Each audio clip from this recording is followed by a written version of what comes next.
Aujourd'hui, on va parler SOPK et adénomiose.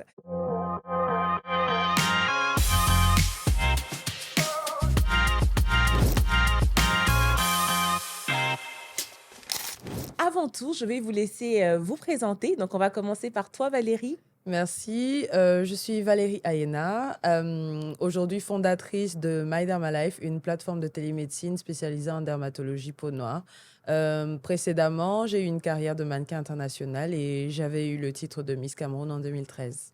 D'accord. Raïssa, je vais te donner la parole pour que tu puisses te présenter. Enchantée, moi c'est Raïssa, fondatrice de Raïssa Dora, un espace dédié à toutes les femmes qui souffrent du syndrome des ovaires polykystiques et de problèmes hormonaux. D'accord. Alors, donc, juste pour rappeler, aujourd'hui, donc, Valérie qui souffre d'adénomiose Mhm. et Raïssa, vous l'avez compris, qui est atteinte du SOPK. Donc, on va parler plus en détail. Vous allez plus nous expliquer comment ce parcours a été fait et comment est-ce que vous avez appris chacune que vous souffrez de ces différentes pathologies. Donc, on va commencer par toi, Valérie. Avec plaisir, merci.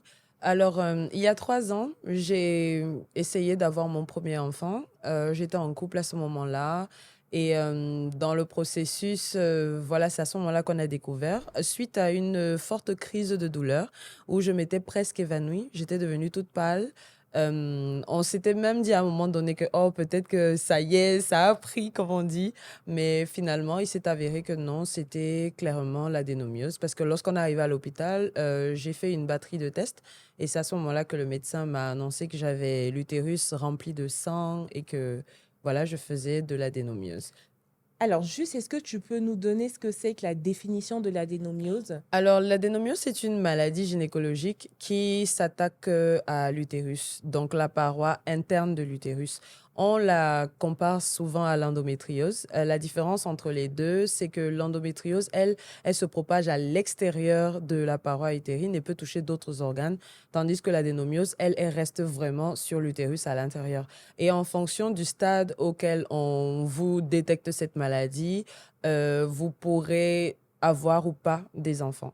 Donc, j'ai eu de la chance parce que pour moi, dans mon cas, il y a un petit espoir vu qu'on a découvert la maladie alors qu'elle est au stade 2, ce qui signifie qu'on a réussi plus ou moins à contenir l'évolution de la maladie. Mais voilà, au quotidien, c'est quelque chose d'extrêmement contraignant parce que c'est hyper douloureux. D'accord. Alors, juste pour préciser, donc dans le cas de l'adénomiose, donc on a un tissu endométrial, on Oui, va dire, donc qui va recouvrir le muscle utérin, donc au niveau de l'intérieur c'est du muscle exactement utérin. ça. En principe, c'est là que le bébé est censé se développer.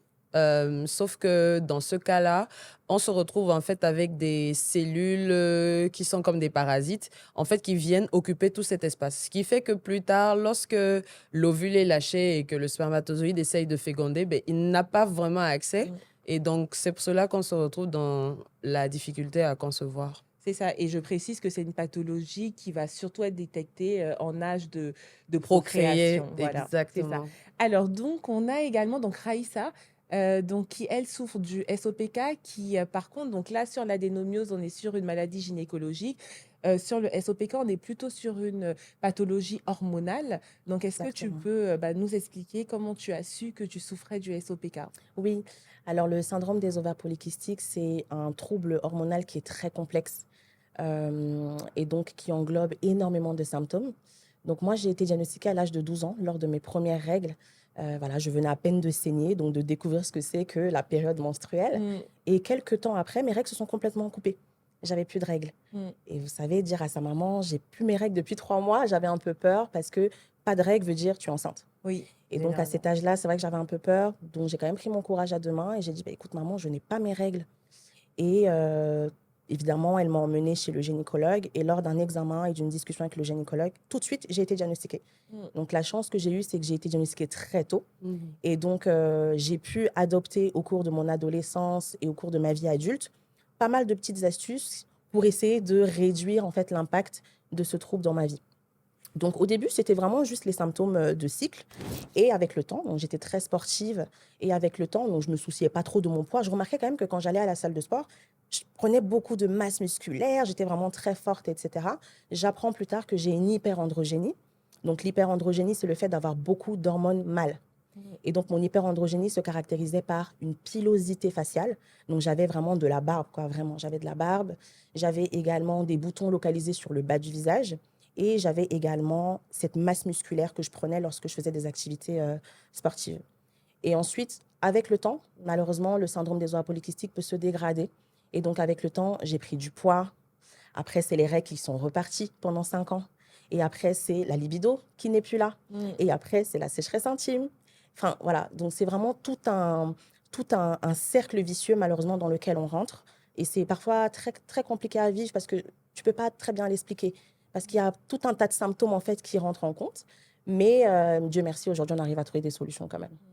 Et d'ailleurs, je pense que tu fais partie des chanceuses, pardon, parce que le SOPK, c'est très souvent diagnostiqué très tard. Absolument. Et effectivement, le fait qu'on te l'ait diagnostiqué à 12 ans dès le début, pour moi, C'est vrai. c'est très positif. Et de l'histoire que j'ai compris, je pense que toi, il y avait un volet aussi héréditaire. Absolument, effectivement, oui, j'ai oublié de le mentionner, merci.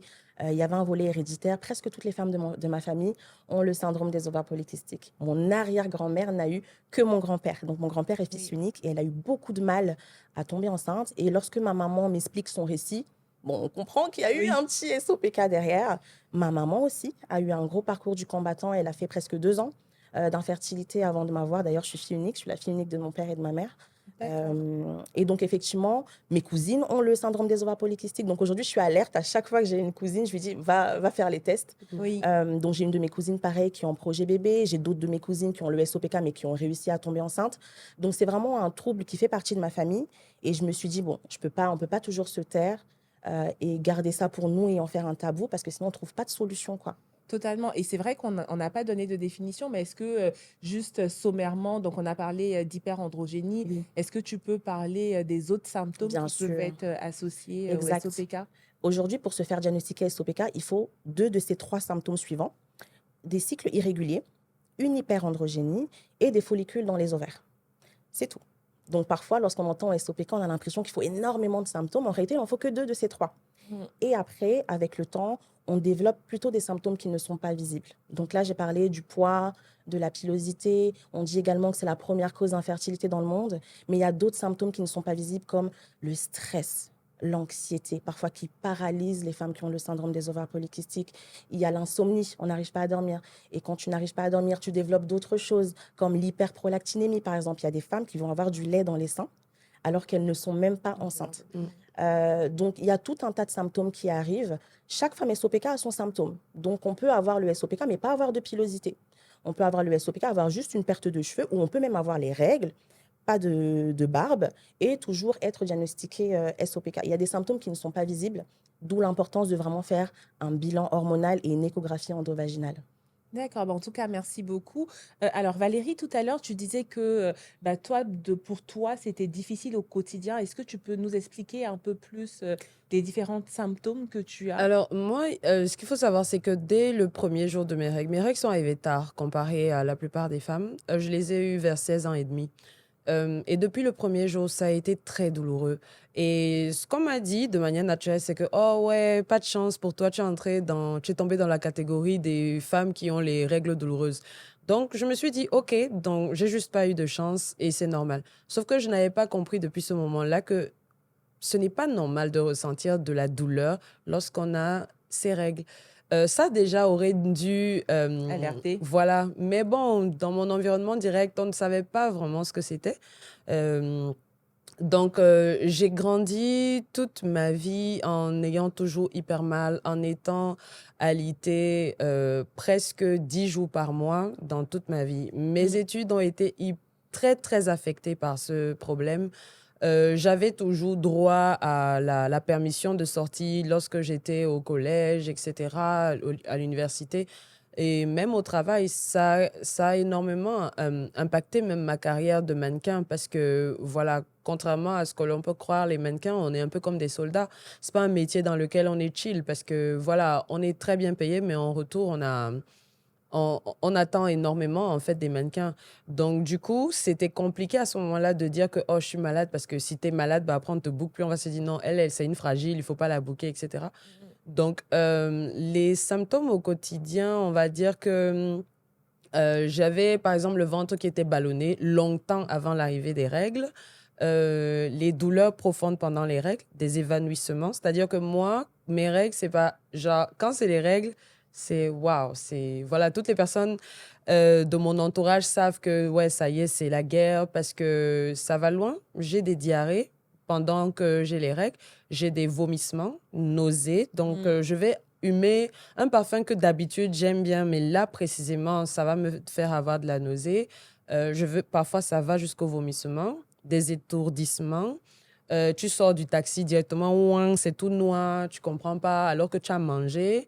Des douleurs pendant les rapports sexuels. Donc, du coup, ton partenaire, ça l'affecte. C'est en mode, mais qu'est-ce qui t'arrive? Pourtant, on n'est pas dans des positions très compliquées. Hein, c'est petit missionnaire, mais tic, tic, tu es en mode, aïe, j'ai mal. Mais ah, non. Donc, il y a ça aussi. Et puis, lorsque la maladie a vraiment, vraiment été déclarée, l'une des choses aussi que j'ai notées, c'était le changement de mon poids. Bon, ça, je pense que c'était aussi lié directement au traitement qu'on m'avait prescrit parce que, bizarrement, pour combattre cette maladie, elle est incurable. Donc, il n'y a pas un traitement qui soigne l'adénomiose, mais ce qu'on fait, c'est contenir en fait la maladie, vous permettre aussi de vivre au quotidien en soulageant les douleurs qui y sont liées. Je pense que l'un des pires symptômes, c'est le moment où, sans raison claire, vous avez le rectum qui se contracte. On disait que, mon Dieu, c'est comme si quelqu'un m'enfonce une aiguille à l'intérieur de l'anus. Donc, tu comprends pas. Tu es même en train de travailler, parfois ton boss, il te regarde, mais qu'est-ce que tu as eu? Tu es bloqué, tu sais plus. Donc, c'est horrible. La vérité, c'est que c'est horrible. C'est des symptômes. Moi, dans mon cas, je n'avais pas de règles abondantes. Mais par contre, j'avais des caillots. C'est-à-dire que ça sort, c'est un bloc. C'est comme un extraterrestre, ta serviette. Tu ne comprends pas, mais Dieu merci, en fait, j'ai eu la chance d'avoir une maman qui connaît la médecine traditionnelle africaine. Voilà, je suis d'origine camerounaise, comme je l'ai précisé un peu plus tôt. Et quand je lui montrais, elle dit, ah non, ça, on va te donner ça, ça, ça. Et après, bizarrement, oui, le sang redevenait un peu plus fluide et tout et tout. Parfois aussi au départ, j'avais des règles qui duraient très longtemps. C'est-à-dire que après j'étais épuisée parce que personnellement, je suis pas fan des tampons. Donc je porte vraiment la grande serviette et j'ai réalisé que ça brûlait la peau en fait parce que après la peau de l'entrejambe, elle est épuisée, ça chauffe. Donc, oui, une panoplie de symptômes. Et d'autres symptômes sont arrivés, mais justement, quand on a commencé à faire mon traitement, c'est-à-dire j'ai gagné 22 kilos, et En combien de ça temps? en moins de 2 mois. Ça a été la chose la plus brutale pour moi parce que j'avais une carrière de mannequin. Donc, de passer de la taille 36, je fais 1,80 m et je portais 36, à XL en un temps record, c'était très dur. L'autre symptôme brutal, ça a été l'acné. Parce que j'ai eu des boutons dans le visage plein, la poitrine complètement recouverte, j'ai même encore des séquelles, le dos, j'avais les boutons et les boutons aux fesses. Mais c'était l'acné. Donc c'était franchement boutons, tête blanche. Non, c'était chaud. C'était Ouais, compliqué, ouais. des symptômes vraiment difficiles. J'essaye d'en parler en souriant, mais ça a été une période extrêmement difficile parce que c'est allé très loin. Je prenais des shots, on me faisait des shots d'un médicament qui s'appelle Decapeptyl Oui. et je suis tombée en dépression.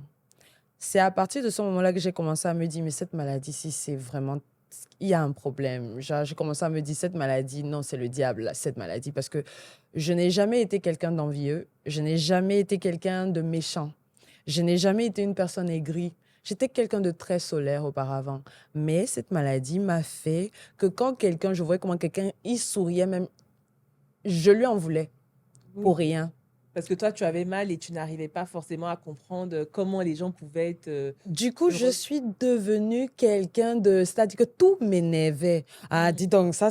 Ah non, je n'aime pas. Et tout. Et à un moment donné, je me suis souvenue que, mais non, c'est pas moi. This is not me. Et puis, il y a eu la phase où je ne sortais plus de ma chambre, où je n'ouvrais plus les rideaux, où je ne postais plus sur Internet parce que j'ai commencé à... C'est-à-dire, je me réveillais le matin, je me dis, mais pourquoi même? Pourquoi je vais faire quoi? Je n'avais pas envie de m'habiller. Oui, c'est allé très, très loin. J'ai vraiment eu des pensées très noires. Et si on m'avait dit au départ que ma maladie gynécologique m'amènerait aussi loin en termes de psychique et mental, je n'y étais n'y pas croirais pas, préparée. ouais.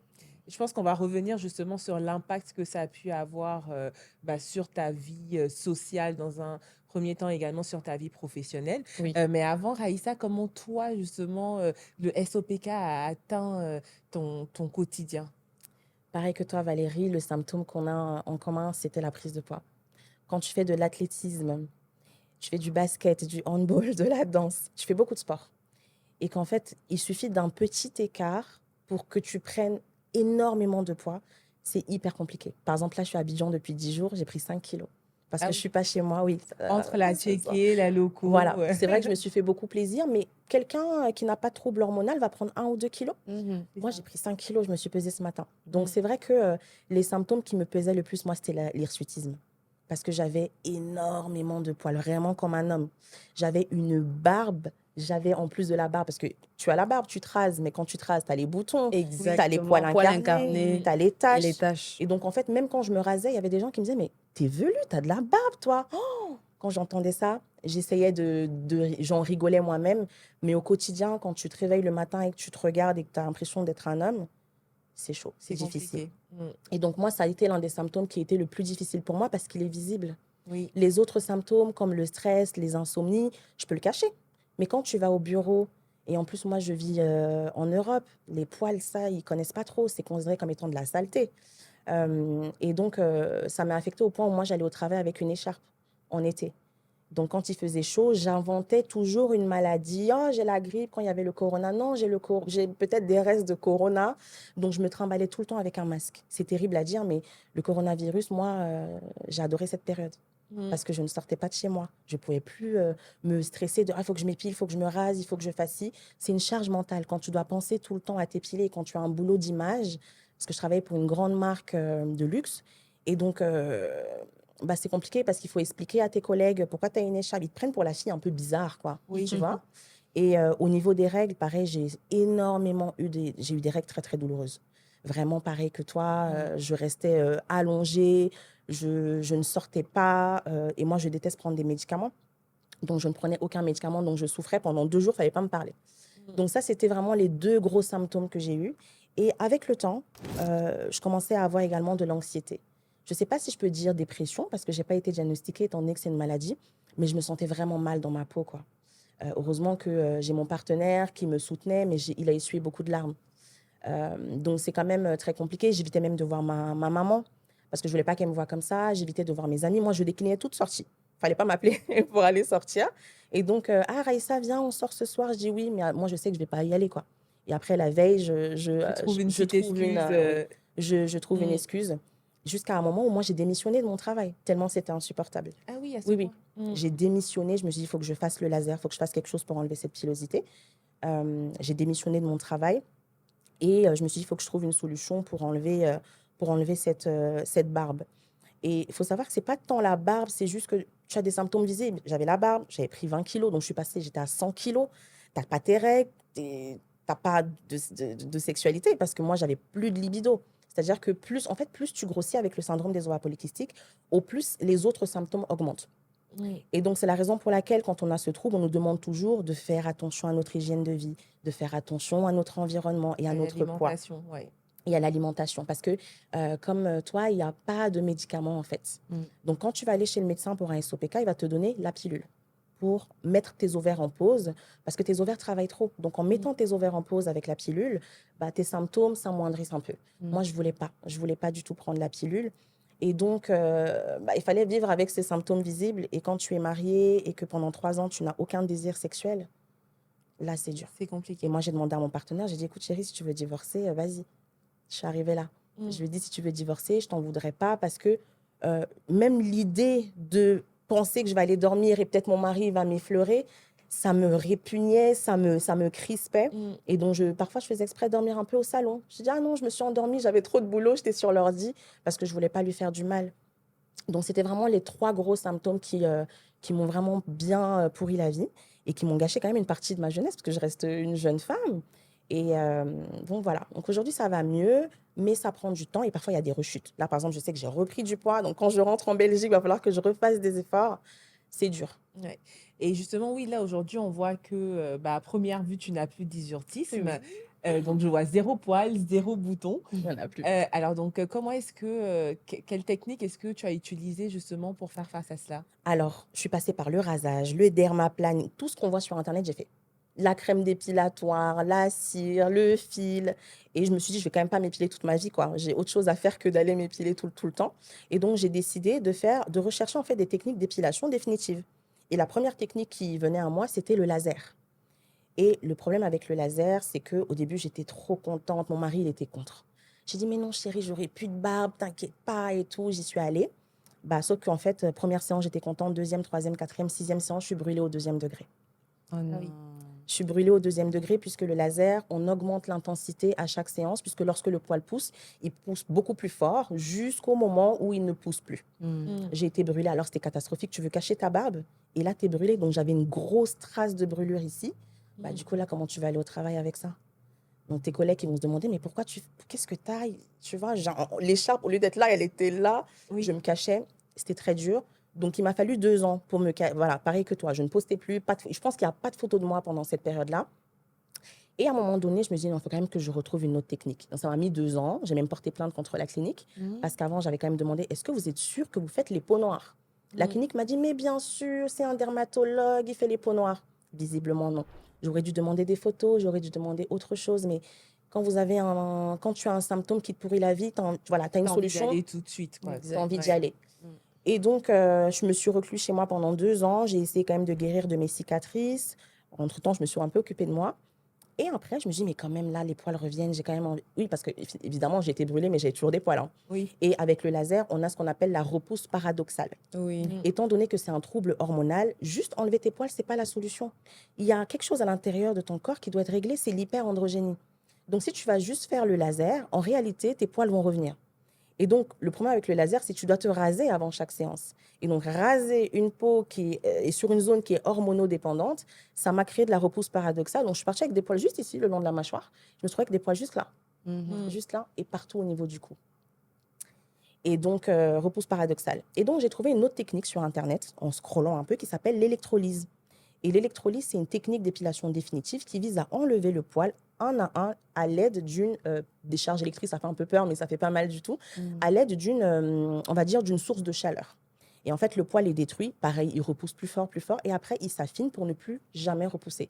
C'est une technique qui prend du temps. C'est quand tu as une grosse barbe, là, il faut aller enlever un à un le poil. Et donc, je faisais 8 séances par mois, hein. Mmh. Donc, 8 séances par mois, ça veut dire que dans ton emploi du temps, dans ta semaine, ça prend vraiment beaucoup de temps. Mm. Donc, je travaillais pas. Donc, je me suis mis en pause. Je refusais tout contrat. Je me dis, là, je m'occupe de moi, je fais ma barbe. Et quand j'aurai plus de poils, on verra ce que je vais faire après. Et aujourd'hui, ça fait 2 ans aujourd'hui que j'ai commencé l'électrolyse. Et comme tu peux le constater, effectivement, je n'ai plus de poils. Et en plus de mes séances d'électrolyse, je traitais aussi l'intérieur. Et donc, je prenais des compléments alimentaires, des infusions de menthe, par exemple, pour m'aider à calmer mon hyperandrogénie. Donc, il faut traiter l'extérieur et l'intérieur.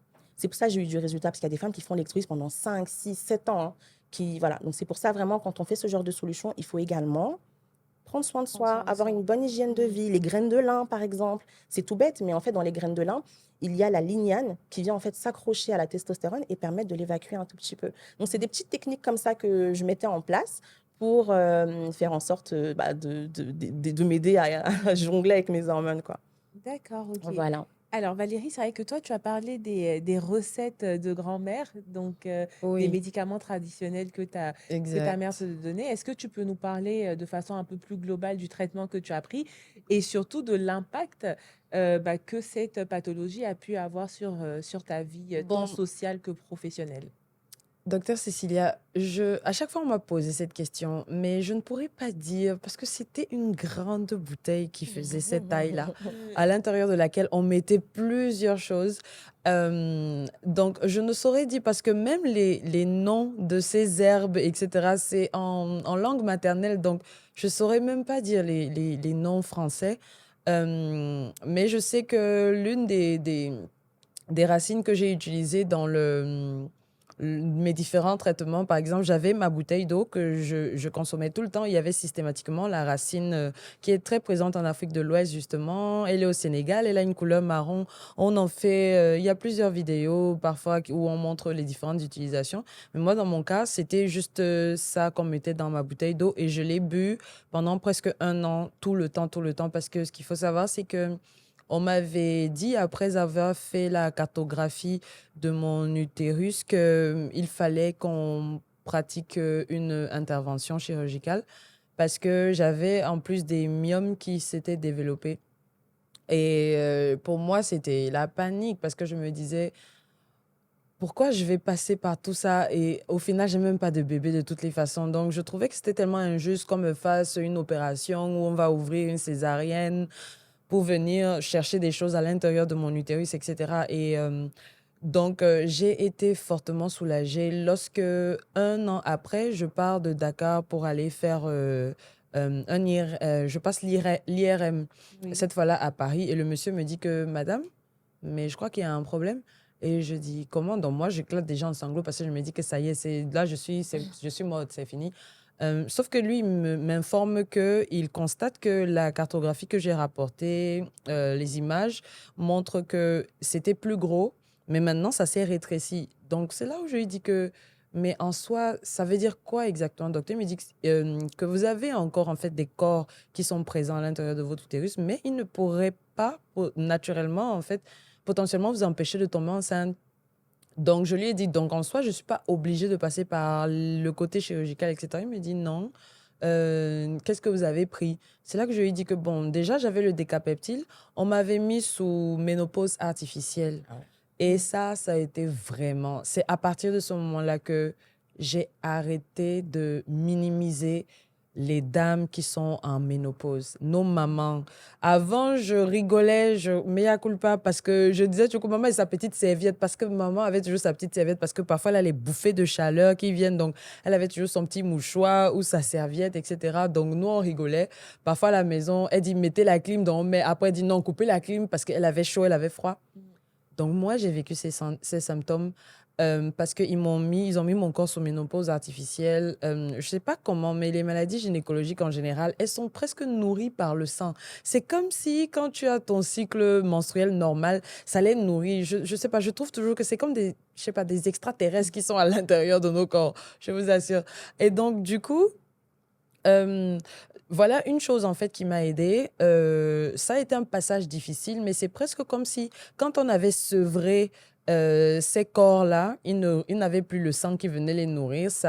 En fait, cette ménopause artificielle m'a aidée, mais ça a été difficile à vivre parce que j'ai fait presque 6 mois de ménopause artificielle. Quand on dit 6 mois, on a l'impression que c'est rien, mais quand on vit 6 mois de quelque chose qui est difficile, On a l'impression que c'est interminable. exactement.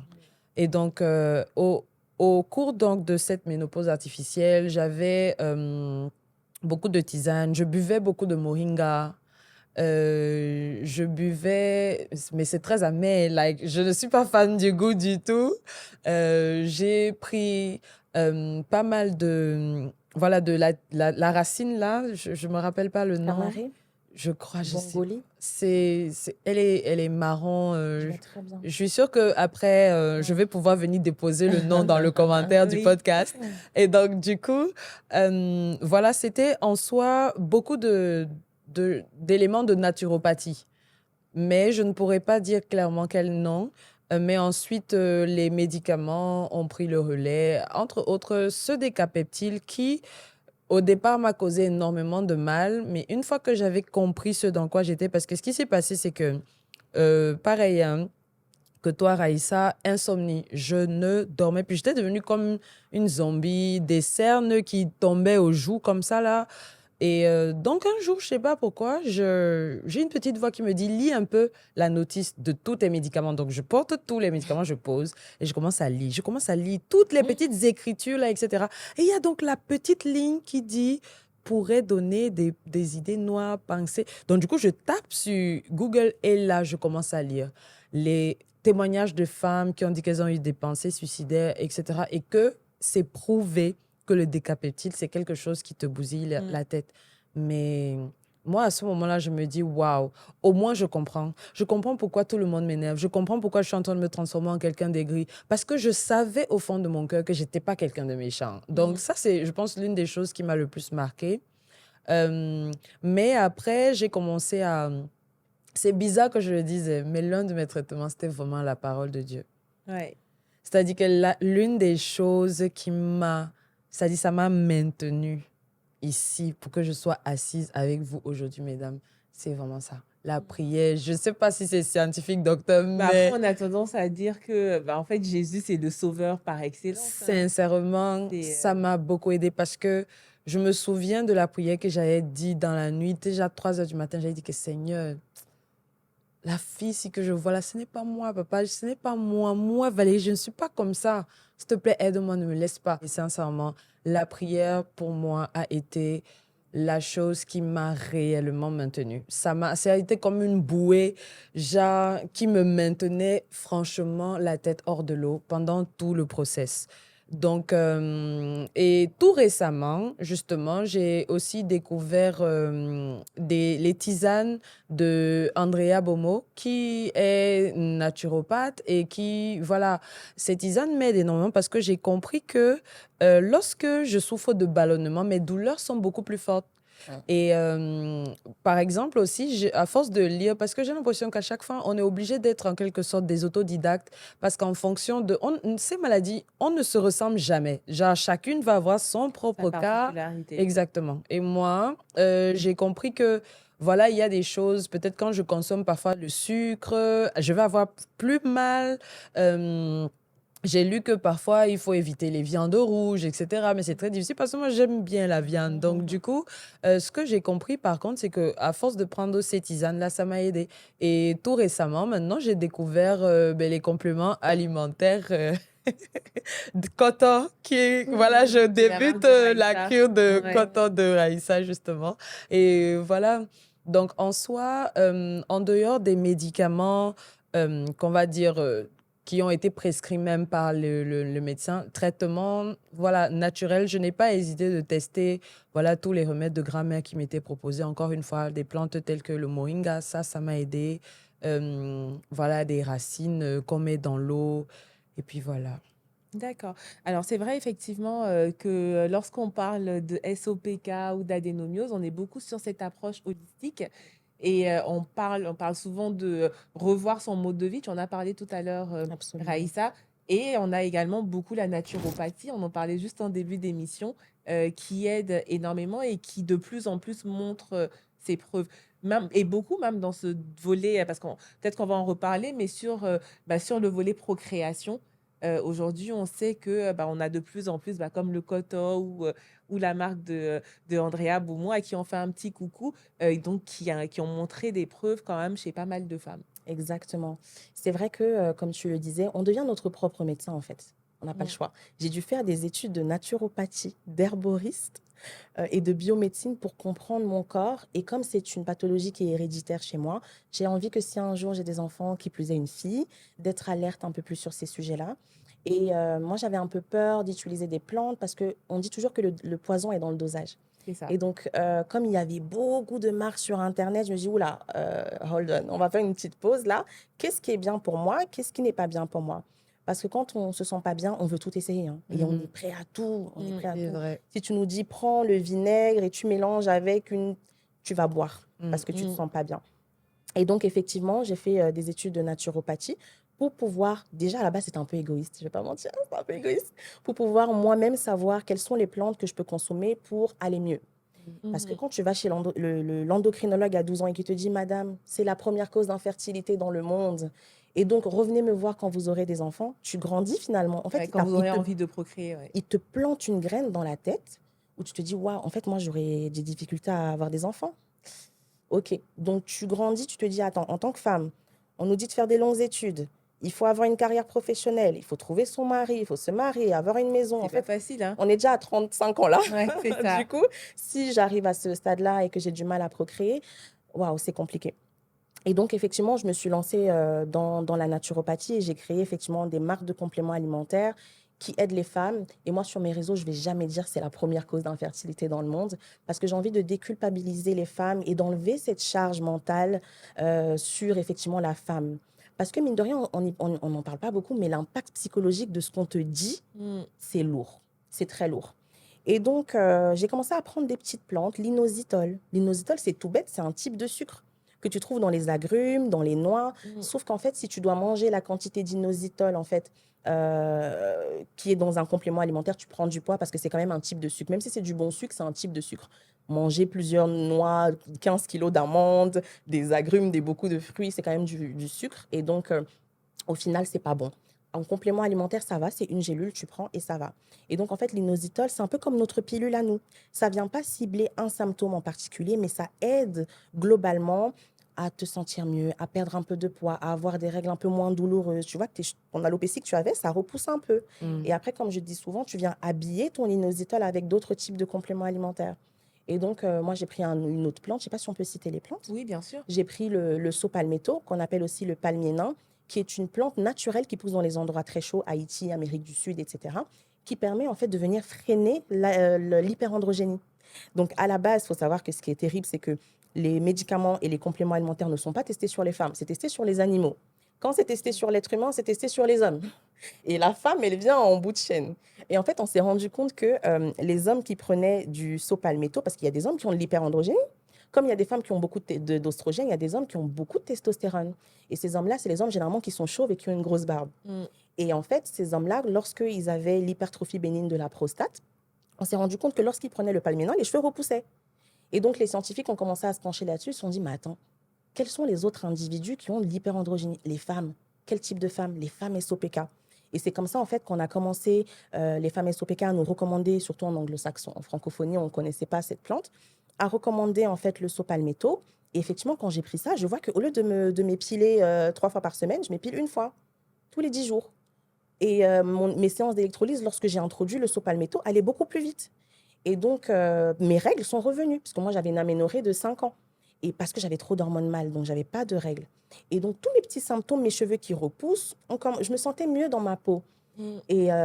Et pareil que toi, je me sentais pas. Je me disais, mais attends, qui est cette personne exécrable? Je rentrais du travail, je pleurais. Mon mari, je lui parlais mal, je le regardais mal. Mes amis, je n'étais pas très agréable avec eux. Ma mère, elle me parle, je souffre parce que j'ai pas envie de décrocher le téléphone. Donc, tu deviens vraiment cette personne que tu n'as pas envie d'être amie avec toi, hein. Et Oui. du coup, je me dis, mais Raïssa, regarde-toi de loin. Est-ce que tu voudrais être amie avec toi? Et c'est comme ça que j'ai commencé à prendre au début beaucoup de plantes, des oméga 3. Et en fait, j'en parlais sur les réseaux. Et donc, moi, comme j'avais aussi la libido quand même que je voulais réguler, Bah oui. j'ai découvert cette plante qu'on appelle le shatavari. Alors là, je me suis dit, bon, j'ai tellement tout essayé, je vais essayer, on ne sait jamais. J'essaye le shatavari 3 jours, mes problèmes de libido que j'ai eu en 3 ans, évaporés. Plus rien. Mmh. Plus de problèmes de sécheresse intime, plus de problèmes de libido, plus de douleur pendant les rapports. Et je revis. Mon mari, là, me dit, mais t'es une autre femme. C'est pour ça qu'on me dit, mais Raïssa, maintenant, pourquoi tu fais pas d'enfant? Mais parce que la Raïssa, pendant 5 ans, elle n'était pas bien. J'ai envie de redevenir, de profiter Ouais. de cette bonne humeur que j'ai retrouvée, de mon corps, même si j'ai pris un peu de poids à Abidjan. J'ai envie de vraiment d'être mieux, d'être bien, d'être de nouveau une bonne amie. J'ai envie d'être bien avec moi-même avant de démarrer ce nouveau projet qu'est la maternité. Et donc, quand j'avais parlé de cette plante, le shatavari, sur les réseaux, il y avait plein de filles qui m'ont dit, mais Raïssa, moi aussi des problèmes. Je me suis dit, mais en fait, on a toutes les mêmes problèmes, mais on n'en parle pas parce qu'on a honte. Mais le nombre de femmes qui sont touchées par ça, et donc il y avait plein de femmes qui avaient pris cette plante pour réguler leurs problèmes de libido. Et suite à ce post, il y a au moins 50-60 femmes qui sont tombées enceintes Ah oui. et qui m'ont écrit en privé. Raïssa, je suis enceinte. Je pensais juste que je voulais équilibrer ma libido parce que c'est une plante qui booste la La fertilité. fertilité. Et là, je me dis, il y a quand même quelque chose à faire, quoi. Et c'est comme ça que j'ai commencé à créer mes compléments alimentaires que je propose aux femmes. Et Raïssa Dora a 1 an et je suis fière de dire qu'on a 68 femmes enceintes. Bah, On a un an. félicitations, je pense que ça s'applaudit. Merci. Et je me dis, bah, c'est bien parce que je prouve aux femmes, les femmes me regardent et me disent, toi, quand on te regarde, ton SOPK, il a l'air facile. Non, il n'est pas facile, mais j'ai essayé de trouver des solutions. Je mange bien, j'essaye de pas me... En fait, rester enfermé chez soi, le SOPK ne se guérit pas un peu comme toi. Ça ne se guérit pas. Donc, soit on essaye de vivre avec et on trouve des solutions, soit on se morfond, mais et en plus, avec le temps, ça s'aggrave. Et Effectivement. aujourd'hui, je suis fière parce que quand je vais chez le médecin, avec tous les efforts que je fais, le médecin regarde ma prise de sang, il me dit, mais si je ne sais pas que tu as le SOPK, dans ta prise de sang, il n'y a plus rien. J'ai de nouveau mes règles tous les mois, mes cheveux ont repoussé, tout va bien. Dans mon bilan hormonal, tout est au vert, même au niveau de ma fertilité. Donc, c'est bien aussi d'avoir ce message d'espoir et de dire aux femmes, oui, c'est la première cause d'infertilité, mais derrière, il y a des solutions naturelles en plus qui Exact. existent, quoi. Totalement. Alors, c'est vrai que tu as dit quelque chose d'important tout à l'heure, c'est le regard des autres. Ah oui. Vous, comment est-ce que chacune d'entre vous l'avez vécu? Parce que du coup, Raïssa, c'est vrai que tu es mariée depuis un moment, tu n'as pas d'enfant. Donc, comment Et je suis est-ce que... camerounaise. Ouais. Donc, comment est-ce que toi, tu l'as vécu? Est-ce qu'il y a eu des remarques désobligeantes et qu'est-ce qui t'a le plus marqué? Oui, t'es mariée depuis 8 ans, en couple depuis 8 ans, t'as toujours pas d'enfant. Mais en fait, les gens rentrent trop dans notre chambre. Et moi, Oui, je vais pas te mentir, j'ai été assez violente. Parce que je trouve ça très violent de dire à une femme, mais quand est-ce que tu as des enfants? T'as pas d'enfants? C'est violent. c'est Moi, très maladroit c'est très aussi souvent, surtout maladroit. qu'on ne sait pas c'est quoi la cause derrière. Tu ne sais pas s'il y a 2 jours, j'ai fait une fausse couche. Oui, Tu ne sais pas s'il y a quelques jours, j'ai eu un problème qui m'a conduite aux urgences. Et je trouve que c'est une question que je prends pas mal quand c'est mes proches, mais quand c'est des personnes que je ne connais pas, je me dis waouh, en fait, tu sais pas ce que je vis au quotidien, en fait. Exact. Tu totalement. sais pas. Et moi, si tu m'invites, j'ai l'impression que tu es dans ma chambre avec moi et mon mari. Mm. C'est très intime comme question. Donc, honnêtement, j'ai sensibilisé autour de moi. J'ai mis ma belle famille, j'ai dit à ma belle famille, écoutez, voilà, moi j'ai le SOPK, j'ai des problèmes hormonaux, peut-être de fertilité. Le bébé viendra quand il viendra. Ma mère, c'était plus facile du côté de ma famille, puisque ma mère a eu le syndrome des ovaires polykystiques. Donc, du côté de la famille de ma mère, on le sait. En plus, j'en parle sur les réseaux. Mm. Donc, mais avant, on le sait. Donc, j'ai quand même eu de la chance. Au niveau de mon cercle très proche, très peu de personnes se permettent de me poser cette question. C'est beaucoup des personnes qu'on ne connaît pas finalement. Mm. Et moi, je ne vais pas te répondre que j'ai le SOPK.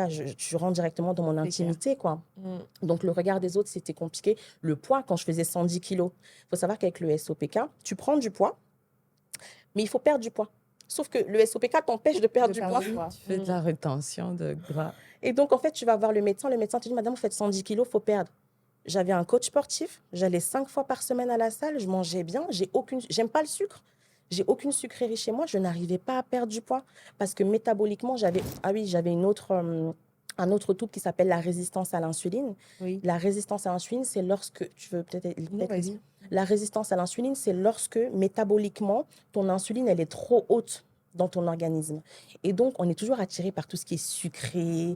En fait, c'est une forme de prédiabète. Voilà, pour la faire courte, c'est une forme de prédiabète. Et en fait, ça fait en sorte que en fait, quand ton insuline est trop haut dans ton corps, tu ne peux pas perdre du poids. Et donc, lorsque tu manges, ton pancréas va sécréter de l'insuline pour transformer ce que tu manges en énergie.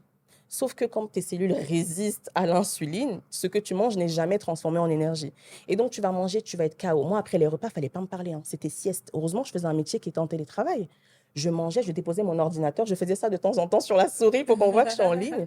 Mais je dormais tellement, j'étais épuisée. Et quand on a de la résistance à l'insuline, c'est quasiment impossible de perdre du poids, à moins d'aller dans un centre d'amaigrissement où vraiment on ne mange rien. Exact. Mais quand tu as une vie sociale, c'est C'est impossible. compliqué. Et donc, il faut prendre des médicaments. Donc, moi, j'étais sous metformine. Metformine qui est un traitement qu'on donne aux diabétiques, parce qu'il n'y a pas de solution pour le SOPK. Mm. Et donc, on va te donner des traitements un peu annexes. Et donc, la metformine, on me l'a donné, je ne supportais pas ce médicament. Ça me donnait... Bon, j'ai perdu du poids parce que je faisais du sport. Ça m'a aidé quand même à perdre mes premiers 15 kilos, je ne vais pas mentir. Mais c'est insupportable. Tu as des crampes abdominales. C'est un traitement qu'on donne aux diabétiques. Même certains diabétiques ne supportent pas ce traitement Mm. tellement Totalement. il est fort. Donc moi, au bout de 2 mois, j'ai pas pu le soutenir et je me suis tournée vers un autre complément alimentaire qu'on appelle la berbérine, qui est l'équivalent un peu dans la naturopathie de la metformine. Et j'ai mis juste, vraiment, j'étais très stricte dans mon alimentation. Légumes verts, œufs, sardines, viande blanche. Et j'ai continué mes séances de sport. Donc, c'était beaucoup plus le poids. Parce que quand tu fais des efforts et que tu n'arrives pas à perdre du poids, va dire à quelqu'un que je fais du sport. Il va te regarder, il va dire OK, à d'autres. C'est une Ouais. paresseuse. Il va te dire tu es paresseuse, à d'autres. Ah oui. La fatigue chronique, je suis parfois Mm. tellement épuisée et je m'en veux. Je me dis, mais Raïssa, tu viens de te réveiller, tu es fatiguée. Je venais de me réveiller de 8 heures de sommeil, tu es épuisée. Et donc, j'appelle mon boss, je ne peux pas venir travailler. t'inventes une excuse, deux excuses. Après, au travail, on te voit comme quelqu'un Ouais, qui a pas envie de qui n'a pas bosser. envie de bosser. Mm. Et donc, voilà, c'était plutôt ça chez moi. La pilosité, la résistance à l'insuline, le poids qui m'ont le plus impacté. La fertilité, moi, je dis aux gens, je ne suis pas en projet bébé. Comme ça, on me laisse un peu tranquille. C'est ça. Tu vois? C'est une très bonne réponse. Et du coup, Valérie, toi, tu étais en projet bébé. C'est d'ailleurs comme ça que tu as appris pour ta pathologie. Bah, Exactement. comment est-ce que tu l'as vécu et aujourd'hui, justement, Ça a été très difficile à vivre parce que l'un des symptômes que j'ai oublié presque de mentionner, parce que pareil, hein, fatigue chronique, c'est-à-dire que fatigué tout le temps, littéralement 24 heures sur 24 dans mon cas, et perte de cheveux. Mm. J'ai fait l'alopécie. Je pense que c'est le moment où j'ai commencé à croire que ça y est, je suis au bout du tunnel. Parce que, donc, je me gratte les cheveux. Après, je vois que ça reste. Ou alors, je vais chez la coiffeuse. Quand on lave mes cheveux, un shampoing me dit, mais oh, il y a un trou de la taille de 50 francs dans ta tête. Et donc, tu réalises qu'il y en a un, puis un autre. Alopécie, etc. À ce moment-là, par exemple, je vais faire un défrisage après parce que j'avais de la repousse. Et on est en train d'appliquer le produit sur mes cheveux. Et là, je commence à crier que vous êtes en train de me brûler, je me brûle. Elle me dit non, mais ça n'a même pas encore cuit. Parce que c'est comme ça, façon de dire que, voilà, que le produit n'a pas encore fait effet, il faut encore attendre. Je lui dis non, je vais littéralement faire pipi sur moi si je garde ce produit sur la tête. Donc, du coup, on me rince les cheveux. Elle dit que effectivement je suis pas brûlée. Elle a l'impression que je suis pas brûlée, mais je sais pas ce qui se passe à l'intérieur. Ça chauffe, j'ai plein de salive qui vient dans ma bouche. Je comprenais pas. J'ai fait un choc de je sais pas quoi. Mais en tout cas, quelques jours après, j'ai l'opportunité de changer de salon de coiffure. Et à ce moment-là, c'était une dame espagnole qui gérait le salon et elle me dit que est-ce que par hasard vous avez une maladie type gynécologique ou hormonale ou est-ce que vous faites un traitement hormonal? Je dis oui. Elle dit, oh, dans ce cas-là, je vous conseille une chose, mettez vos cheveux au repos, faites une pause, ne mettez plus aucun produit chimique, je pense que ça pourrait vous aider. Ben, c'est comme ça que 2 ans plus tard, je n'ai plus jamais défrisé mes cheveux. J'ai coupé tous les cheveux parce que j'ai commencé à porter les perruques tout le temps, mais parce qu'en bas, c'était le fight en fait. Et donc, pour revenir maintenant à la partie, le regard des autres, pour moi, ça a été virulent. Ça a vraiment été violent parce que j'ai travaillé toute ma carrière grâce à mon image. Mon corps est la chose qui m'a permis d'établir ma petite fortune, comme j'ai tendance à le dire. Et ça a été très difficile de déjà perdre les contrats à l'international parce que ben, d'un coup, j'étais devenue, je ne sais pas quoi dire, mais je n'étais plus ce qu'ils attendaient. Ouais. Et Bah oui, parce que tu avais pris 22 kilos. exactement. Donc, la bonne nouvelle, on va dire, c'est que le fait d'être très grand de taille fait qu'on ne constate pas très rapidement que vous êtes en surpoids. Moi, dans mon cas, c'est à ce moment-là que j'ai commencé à recevoir de plus en plus de compliments de la part de frères autour de moi, camerounais, qui me disaient enfin, oh, il y a de la chair sur ses os, etc. Parce que toute ma vie, ils m'ont trouvé trop mince. Sauf que ça a commencé d'abord par elle a pris des fesses. Mais Valérie, non, mais on dirait que tu as maintenant les seins, hein, des choses comme ça. Et après, il y a eu la vague de félicitations. Alors que je n'avais dit à personne que j'ai un bébé dans mon ventre, etc. Parce que j'étais partie à un événement. C'était le lancement d'une marque au Cameroun. Et mon bas-ventre, en fait, était enflé. Donc, they just assume. Ils ont juste imaginé que j'étais enceinte. Ils ont dit, mes félicitations, c'est pour ça qu'elle a disparu des réseaux. Mais vous voyez pas, son nez brille plus que d'habitude. Ah, ses joues ont gonflé. Ah, il y a ci, il y a ça. Et ils ont commencé à balancer des félicitations sur félicitations. Et pour moi, c'est là que c'est devenu trop dur. Et la chose en fait, la décision que j'ai prise, c'était d'en parler de manière claire, nette, précise. Voilà. Face caméra, je me suis exprimée et j'ai eu l'opportunité de dire qu'écoutez, je souffre de l'adénomiose, etc., etc. J'ai eu des réactions doubles. J'ai eu des réactions positives d'autres femmes qui justement disaient que, oh, nous aussi, on a ci, ça, tu as cité ça, tu as cité ci, etc. Donc, j'ai reçu un grand soutien de la part de beaucoup de femmes. Puis, j'ai reçu Bon, d'hommes aussi, hein, d'ailleurs, qui disaient que, ouais, mais on comprend mieux. Effectivement, on voyait toujours une sorte de tristesse à l'intérieur de tes yeux, etc. Mais il y a eu, en fait, ceux qui ont dit, ah, pourquoi tu as dit ça? Maintenant, les sorciers vont bloquer ton ventre, ce genre de choses. Parce que ben, dans la culture, en Afrique centrale, on estime que il ne faut pas parler de ces sujets-là. C'est des maladies tabous. Il faut gérer ça entre nous à la maison. Sauf que moi, c'est ça qui m'a sauvé la vie. Parce que je crois que j'aurais pu mourir si je ne parlais pas. Parce que j'étais épuisée. D'autant plus que à ce moment-là, j'ai vécu avec quelqu'un qui, je pense, l'a très, très mal vécu. On n'est plus ensemble d'ailleurs. C'est quelqu'un qui était, je pense, tombé amoureux de la célébrité, de l'image de cette femme qui était toujours parfaite, qui était souriante, etc. Et qui finalement s'est retrouvée un peu comme si on l'avait scam. C'est-à-dire que, mais tu m'as escroqué, girl. Tu étais choco sur les photos, mais je me retrouve avec quoi? Donc, j'ai eu la phase où je lui en ai voulu, mais aujourd'hui, j'ai pardonné parce que, avec le recul, le partenaire en général vit très mal la maladie lui aussi. Donc, tu as une chance extrême, Mm. Raïssa, vraiment, parce que c'est difficile, en fait, parfois pour nos hommes, en plus bantous, de comprendre que voilà, ça, c'est le parcours du combattant. Il faut que je tienne la main de ma partenaire et voilà, je profite de l'opportunité pour dire bravo à tous ces messieurs qui soutiennent vraiment leur partenaire, qui traversent des moments difficiles. Donc, en termes de mon rapport à l'image avec les autres, et que ça a pris un gros coup. Mais d'un autre côté, pour moi, d'avoir libéré la parole, c'est ce qui m'a sauvée. Parce que je n'avais plus besoin de faire semblant. Je ne mentais plus aux personnes avec lesquelles je travaillais. Et maintenant, tout le monde comprenait que j'avais des phases. Quand je suis off, maintenant, j'ai en fait développé avec, par exemple, mes contacts, le terme marée haute, marée basse. Donc, quand parfois on essaie de me joindre et que j'ai disparu, je disais, guys, marée basse, mon frère. Donc, et tout de suite, ils ont compris et ils m'ont laissé. Et je pense que les proches ont un rôle très important, c'est-à-dire les personnes avec lesquelles on interagit lorsqu'on a ce type de maladie, ou toutes les maladies, même, je pense, hein, les gens autour de nous, lorsqu'ils sont compréhensifs et que voilà, ils intègrent le fait que voilà, on ne le fait pas exprès.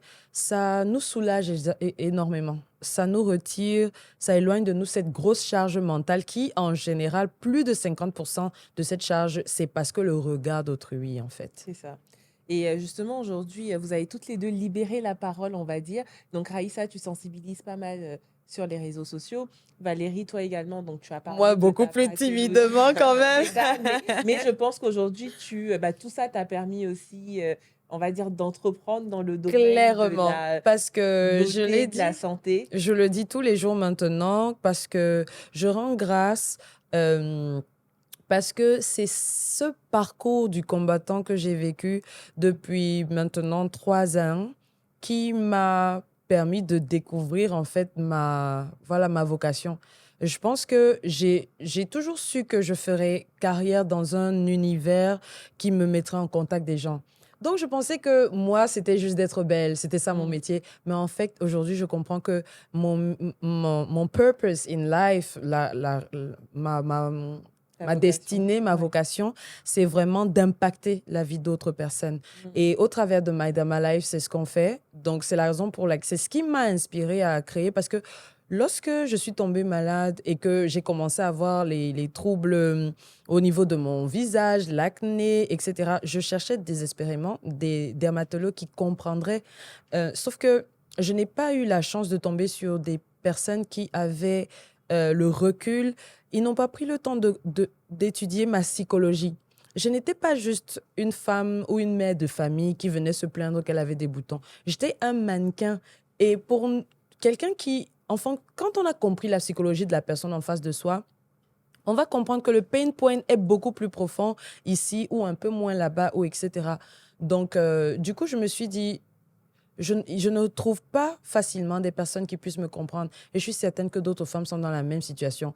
Mais c'est comme ça, en fait, que j'ai commencé à parler un peu de la peau, des troubles, etc.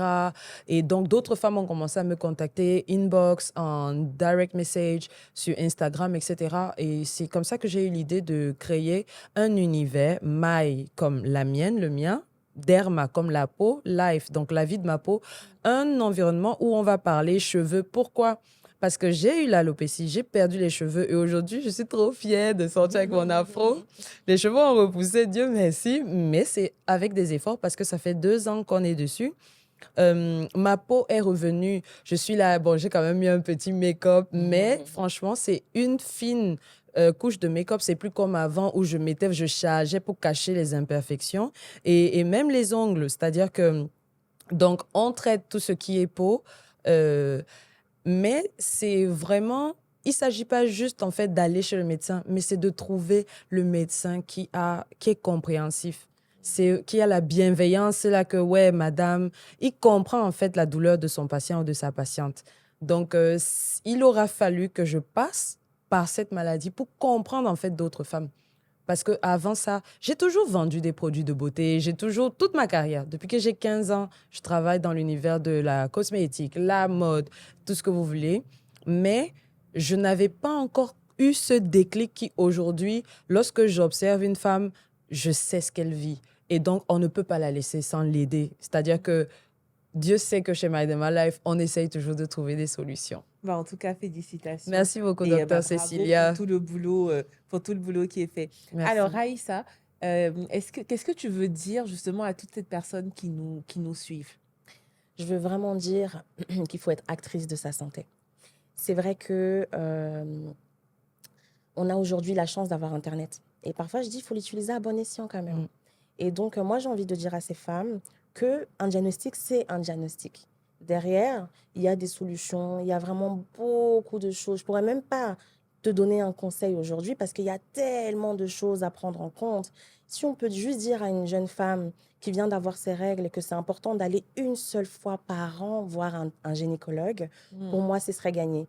Parce que on a l'habitude, surtout comme tu disais, nous, chez nous, on va voir le gynécologue quand on est enceinte Oui. ou quand on Quand veut on a un un enfant problème. ou quand on a un problème. Alors que si on fait de la prévention et que dès que nos enfants, je parle aux mamans, dès que vous avez une fille, dès qu'elle est réglée une fois par an, emmenez-la chez le gynécologue. Parce que moi, je l'ai découvert à 12 ans. J'ai des femmes, c'est à 50 ans, qui me disent, mais Raïssa, je ne savais pas, c'est à 50 ans, je n'ai pas d'enfant, je découvre que j'ai un SOPK, j'ai une adénomyose, j'ai des fibromes. Exact. Donc pour moi, c'est vraiment, n'ayez pas peur du médecin, réconciliez-vous avec le corps médical. Et une fois que le diagnostic est posé, on ne va pas s'apitoyer sur notre sort, bien au contraire, on est riche de plantes, on est riche d'informations maintenant sur Internet et on peut réussir à trouver des solutions. Donc moi, mon message d'espoir, c'est vraiment consulter, consulter, consulter. C'est ça. Parce qu'effectivement, c'est vrai que sur Internet, des fois, on a tellement d'informations et on a de bonnes et de mauvaises. Donc, il faudrait faire attention. Et puis, il y a beaucoup de retours également de patients, hein. Donc, comme toi qui, de base, est une patiente, donc n'hésitez pas à aller suivre Raïssa Dora sur les réseaux sociaux et puis à consulter, bien sûr, un gynécologue. Pour moi, c'est vraiment la base. C'est vraiment la base de tout. Effectivement, parce que sur Internet, tu vas trouver, oh, les dates, c'est très bon. Ah non, les dates, c'est pas bon. Le riz, c'est bon. Non, le riz, c'est pas bon. C'est ça, Et en fait, tu te dis, je prends quoi? Tout se contredit et même médecin, même naturopathe, a ses propres convictions. Exact. Et donc, le truc, c'est qu'il faut vraiment, moi, je dis, la personne qui a raison, c'est même pas moi, c'est mon corps. Comment est-ce que mon corps se sent quand je prends cette plante? Oui. Tu vois? Et donc, c'est vraiment important de s'auto-diagnostiquer. Bon, parfois, on est obligé de le faire et c'est pour ça que les initiatives comme My Day, My Life sont vraiment importantes parce que c'est difficile quand tu es une femme et que tu vas consulter un médecin et que tu ne te sens pas écoutée, quoi. Exact. Revenez me voir quand vous voudrez un enfant. Prenez la pilule. Madame, de toute façon, avec les kystes, moi, il y a un médecin, faut que je le dise. Il y a un médecin un jour qui m'a dit, Madame, vous pensez vraiment, parce que j'étais allée consulter, parce que mes règles viennent, ça se coupe, ça vient, ça se coupe. Donc parfois, tu te dis, est-ce que je suis enceinte? Je vais consulter. Le mec, il me dit, OK, le cholestérol. Je dis, mais monsieur, moi, c'est les grossesses, là, je suis enceinte ou pas? Il me dit, mais mademoiselle, vous pensez vraiment qu'avec tous les kystes que vous avez aux ovaires, vous pouvez tomber enceinte? Ouais. La violence. Mais j'ai eu la même, hein. Moi, justement, j'étais enceinte, j'ai fait une fausse couche à l'époque. Et je me rappelle que quand je suis allée voir le médecin, donc c'était une dame en plus, la gynéco, elle a fait l'écho, donc mon gynéco habituel n'était pas là. Et en fait, c'était une autre gynéco. Donc, elle a fait l'écho et puis elle m'a dit, ah, mais quel médecin vous a dit de ne pas enlever ce truc qu'avec, j'avais pas encore perdu l'enfant, hein. Elle me dit, mais avec la taille de ce fibrome-là, ça sera difficile pour vous de faire un enfant. Et c'est vrai qu'en fait, là, c'est hyper violent. Et je sais que justement, la première fois où j'ai su que j'avais des fibromes, le médecin, il m'a dit, j'étais encore jeune, hein, J'étais étudiante à l'époque. Et puis le médecin qui me dit, oui, madame, vous avez un fibrome. Donc moi, je lui pose des questions en lui demandant, oui, mais est-ce que justement, je vais avoir des enfants après? Comment ça va se passer et tout? Sauf qu'en fait, c'était un contrôle médical. Et du coup, c'était pas payant. Et donc là, le médecin qui me dit, oui, vous allez avoir des problèmes, c'est comme prendre l'avion, hein. C'est à la chance. Donc, soit vous Oh là montez, soit là. ça crache, soit vous arrivez à destination. Mais si vous voulez plus d'informations, venez pour la prochaine fois. Et j'avoue que c'est quelque chose qui m'a beaucoup touchée. D'ailleurs, c'est pour ça aussi que je sensibilise sur les réseaux sociaux. Heureusement, tous les médecins ne sont pas comme ça. Oui, Mais c'est sûr que quand tu as ce type de retour, ça peut choquer et ça fait mal aussi. Parce que oui, là, tu lances la phrase, Exact. mais Ça finalement, reste. ça reste. Exactement. exact. Et toi, du coup, Valérie, quel message est-ce que tu veux faire passer aujourd'hui? Pour moi, honnêtement, ce serait d'encourager chaque personne qui nous écoute de ne jamais tenter de faire taire la petite voix qui nous dit qu'il y a quelque chose qui ne va pas. Parce que moi, depuis le premier jour que j'ai eu les règles douloureuses, quelque chose me disait qu'il y a quelque chose qui ne va pas. Mais tout le monde me disait, ah, Ka, toi, tu pleures quoi quand tu as les règles. Ah, Ka, toi. En fait, les autres vont toujours essayer de minimiser votre douleur. Mais tant qu'il y a au fond de vous la petite voix là qui vous dit, il y a un truc qui ne va pas, ne lâchez pas. En fait, c'est parce que notre corps nous parle. Notre corps nous parle. Quand, parfois, on dit que il y a les maisons où tu entres chez quelqu'un, tu as la chair de poule, moi, ça te prend tout le corps comme ça, tu dis que ton corps te dit que papa, quitte de là où tu es. Tu restes, quelque chose peut t'arriver. En tout cas, moi, j'ai appris à écouter mon corps. Il y a des produits, quand on les mange, le corps te dit, oh non, je n'aime pas. C'est comme ça, tu vas comprendre que tu es allergique à ci ou ça. Donc, si on écoute notre corps quand il faut parler allergie, etc., autant l'écouter vraiment en profondeur. Moi, aujourd'hui, j'entends tellement mon corps que, c'est-à-dire, même quand j'entre, parce que maintenant, après le traitement, j'ai retrouvé un cycle menstruel normal. Je ne touche plus jamais à la pilule, parce que c'est vrai que je suis restée sous pilule pendant très longtemps. Ça contribue à ce que j'ai une très belle peau. Mais aujourd'hui, je n'en prends plus. Mais ce qu'il faut savoir, c'est que même les changements pendant mon cycle, je sens. Donc, quand je suis dans la phase lutéale, quand je suis dans la phase avant les règles, c'est-à-dire, je sais même maintenant quel côté de l'ovaire produit, parce qu'il y a le côté là qui va piquer, ça va plus piquer à gauche, je vais sentir plus à droite. Donc, être franchement et sincèrement à l'écoute de son corps. Et comme Raïssa l'a dit, aucun diagnostic n'est parole d'évangile. Moi, j'ai envie de dire ça parce que on m'avait déjà dit comment on va m'opérer, etc. Et je suis entrée dans la prière, c'est-à-dire que je pleurais souvent comme papa. Je sais qu'on est des milliards d'habitants sur cette terre, mais tu vas entendre mes pleurs, peu importe où tu es. Donc, et finalement, j'ai évité l'opération. Si vous me demandez comment, je dis seulement que c'est le miracle. Mais tout ce que je sais, c'est que je ne suis pas montée sur la table d'opération et on m'a dit que j'ai une chance sur deux d'avoir un enfant. Je garde ça comme ça. Donc, on peut vous dire que oui, le diagnostic, c'est demain, votre vie s'arrête. Mais s'il vous plaît, ne restez pas bloqué dessus. Développez l'instinct de suivi parce qu'on a tous ça en nous. On est tous les Totalement. enfants de la lumière. On est nés pour briller. On est venus ici, chacun avec une mission. Donc, hors de question, en fait, de s'arrêter là. Et pour moi, ce serait d'encourager le côté warrior en nous. Voilà. Totalement. Bon, en tout cas, merci. Moi, je tenais à dire que avoir des règles douloureuses, c'est pas normal. Merci. Avoir des troubles de l'ovulation, c'est pas normal. Avoir une absence de règles également pendant une longue période, ce n'est pas normal. N'hésitez pas à aller consulter si vous avez ces signes. N'ayez pas honte de dire ouvertement que vous souffrez et surtout, allez voir un médecin. Pour moi, c'est vraiment ce qu'il faut qu'on retienne. Si vous avez de l'usurtisme aussi, on l'a dit, hein, dès le départ, il y a plusieurs symptômes auxquels il faudrait faire attention. Si vous avez de l'isurtisme, donc si vous avez une hyperandrogénie, donc l'isurtisme, c'est le fait d'avoir une hyperpilosité, donc d'avoir de la barbe, par exemple, n'hésitez pas à aller voir un médecin, à aller voir un gynécologue. Documentez-vous au maximum, mais faites attention à l'information, donc comme on l'a dit. Et puis, bah, ça a été un grand plaisir pour moi. J'espère qu'en tout cas, l'épisode aura aidé plus d'un, qu'on aurait pu se sensibiliser. Et on se dit à très bientôt pour un nouvel épisode des Rendez-vous de Dr Cecilia.